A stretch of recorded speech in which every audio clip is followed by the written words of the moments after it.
Herzog Hospital is now 120 years old, like we say in the Jewish tradition.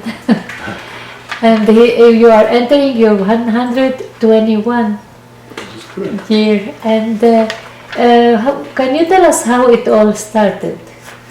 Well, it started with a group of women in 1894. The group of women were called Ezrat Nashim. And that was a play on words, because if you know Hebrew, which you do, Ezrat Nashim means women's help, Ezra of women, but it is also the name of the women's section in the synagogue. Yes. And they would congregate. The woman who established it was the wife of a rabbi. Her name was Chaya Tzipa Pines.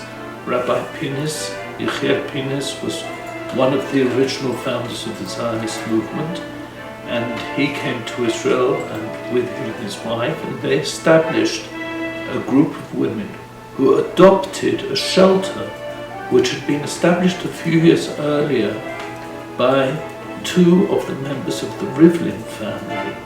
In fact, it was the great-grandfather and the grandfather of the current president of Israel who were part of that group. Of the grandfather and the great-grandfather of Reuven Rivlin.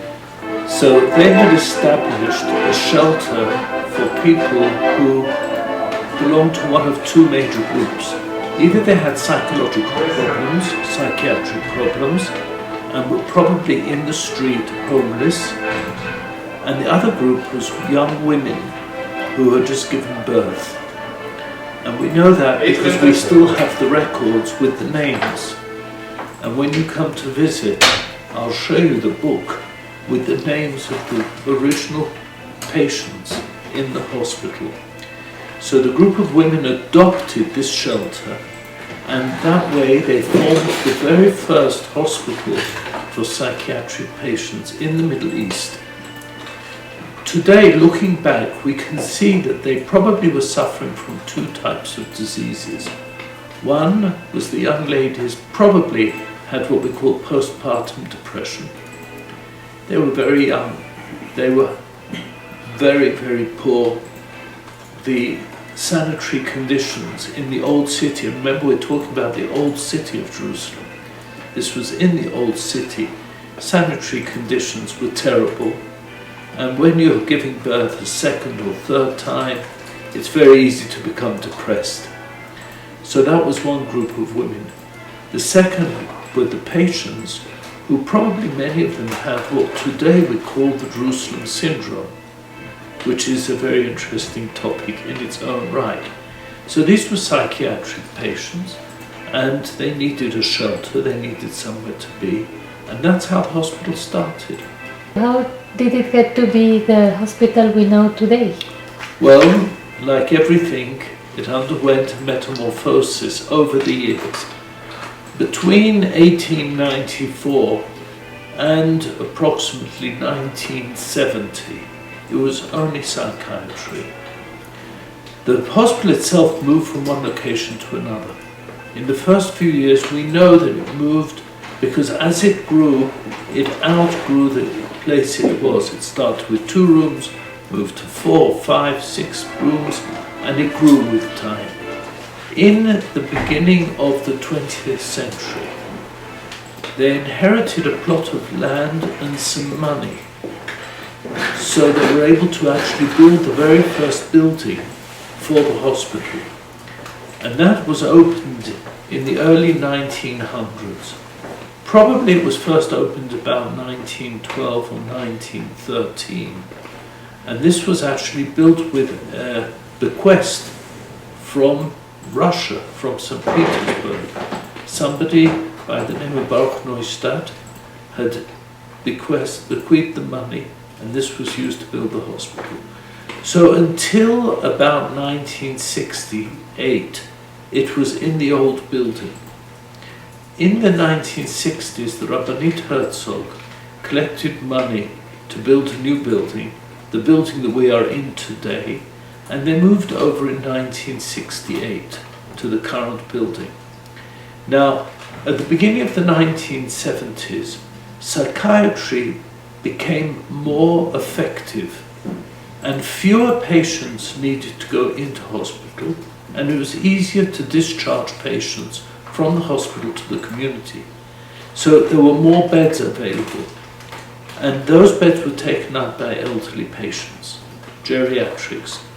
And that way, the second phase of the hospital's career began, and from the 1970s onwards, the hospital became more and more a geriatric centre with fewer psychiatric patients. In the late 1990s, 20 years ago, the hospital entered its third phase, and it started admitting patients on ventilators, respiratory patients.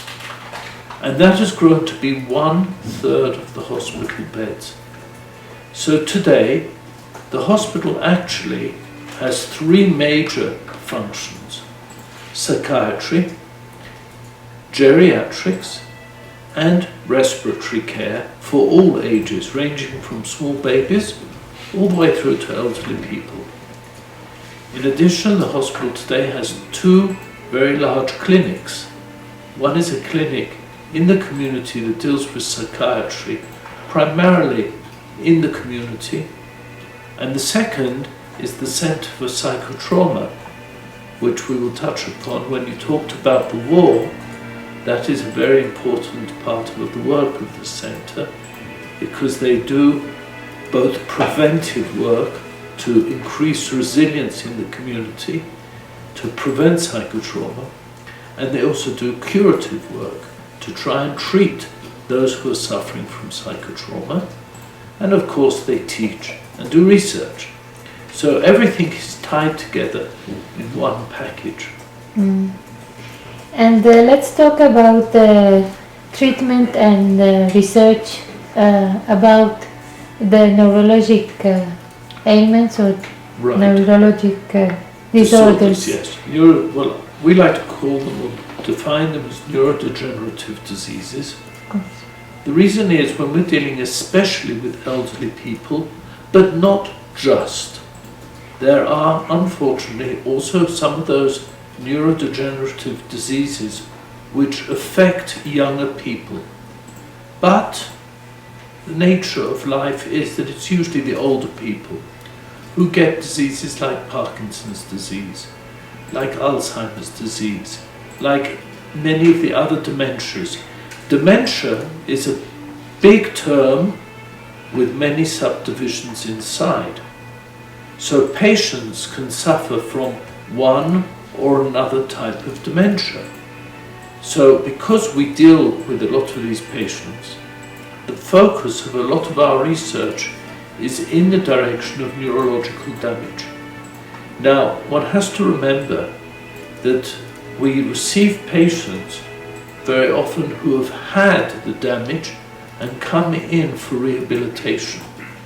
The hospital has a very large rehabilitation centre. In fact, it's the largest rehabilitation centre for the elderly in Jerusalem. We have at any time between 40 and 50 patients who come for a rehabilitation after a stroke, after operations, and so on. So these patients also, many of them suffer from the side effects of a neurological damage from stroke. So because of all of this work, we established a centre for research into brain damage, brain disease. We call it the Clinical Centre for Brain Research. And what we do is we focus on taking basic science and adopting it for clinical work on the patients that we have in the hospital, and of course patients who are referred to us from other places. Another important thing to remember is many of the children and adults who are on ventilators also end up on ventilators because of brain damage. So these two are patients who require research and clinical application. And what are the latest discoveries for neurodegenerative? Well, discoveries are being made all the time across the globe because a lot of people today are involved in this. I will touch on two items from the hospital because obviously we're very proud of our own work. So one of them is a medicine. It's actually a derivative. It's an amino acid which is very important for the brain. And we've discovered that this amino acid, when we give it to patients, we can reduce the effects of Parkinson's disease and other symptoms that are an effect of the medication that we give for, say, schizophrenia and other psychiatric disorders.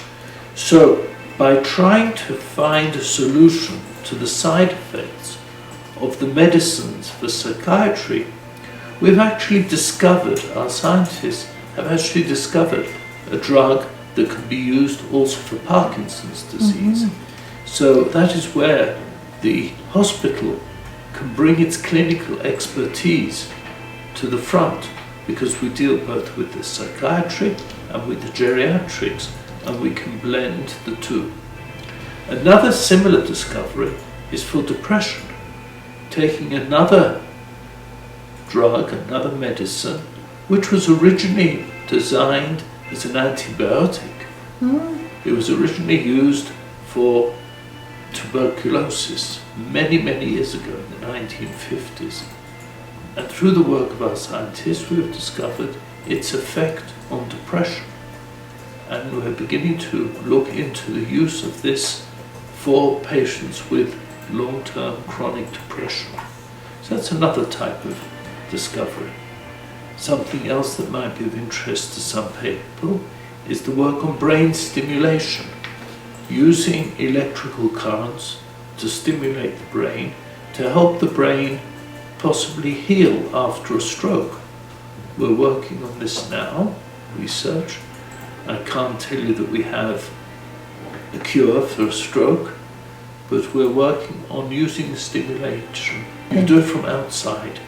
You put electrodes, and then by choosing the combination of electrodes, you can either stimulate or suppress, to push down the activity of the cells underneath. In Parkinson, you will stop the... Well, that is a different type of stimulation. That is indeed an implanted stimulus. For Parkinson patients, it is possible today to make an operation, to do an operation, and put inside the brain an electrode, a long, thin piece of wire, which goes to a center inside the brain, and using something similar to a pacemaker that you use for a heart, but this is a slightly different version, you can stimulate and prevent the tremor from getting worse. It actually counters the tremor. That's not something that the hospital has done. This is done in neurosurgical centers, but it's a similar approach. So how these drugs you've discovered, how do they help the patients?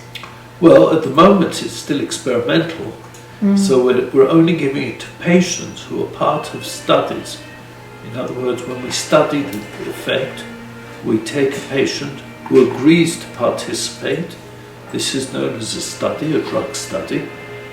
We get their permission, we explain to the patient and the family, and then we give them the drug, the medicine, and we study how it helps them.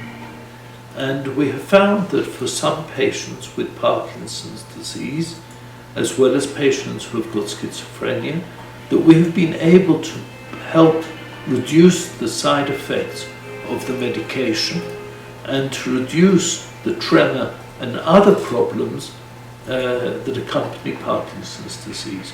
So this is experimental. We've registered a patent which has been granted in a number of countries, and at the moment we're entering what we call the phase of clinical trials to test it on people, large numbers. If someone from Mexico wants to be a guinea pig for you, do you accept him? Well, they would have to have a doctor here in Mexico who would be willing to accept the responsibility to participate in the trial, because every patient has to have a doctor, and if they are here and we are there, it's very difficult. But the answer is, in principle, very definitely. We collaborate with centers in other countries, especially in the United States. We work in collaboration with these centers, and in each center there is a doctor, or more than one doctor, who is part of the study, and he or she looks after the patients and gives the medication and follows the patient and reports on the progress. So that was a long answer to a short question. The answer is yes.